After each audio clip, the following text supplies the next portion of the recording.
জুলাই সনদ নাকি একটা সনদ আছে। এই সনদ দিয়ে যে কি করে আমি কিছু জানি না, আমি নিজেও তো অতটা লেখাপড়া জানি না। কিন্তু বিষয়টা আছে কি, যে জুলাই সনদ যারা করিছে তারা অনেক চিল্লাপাল্লা করেছে গত 18টা মাস। এবং এই জুলাই সনদ আর সংস্কার কমিশনের নামে 83 কোটি টাকার চা বিস্কুট খাই ফেলাইছে। গত ইউনূস সরকার এটার বিল করেছে জুলাই সনদ করার জন্য, 83 কোটি টাকার চা খাইছে।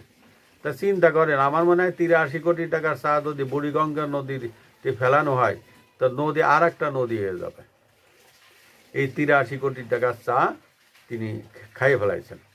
অলরেডি বাংলাদেশের কোর্ট এই জুলাই সনদের 40 করার জন্য একটা সংকেত দিছে।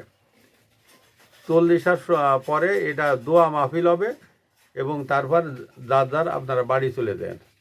আর জুলাই সনদ নিয়ে ওই ঘুমের ভিতরে একটা স্বপ্ন দেখবেন যে জুলাই সনদ পাশ হয়ে গেছে, এখন আমরা 18 মাসে যা করেছি সব মাপ, আর 18 মাসে যা করেছি আবার আমরা সামনে করব, এই স্বপ্ন দেখেন ঘুমাই ঘুমাই।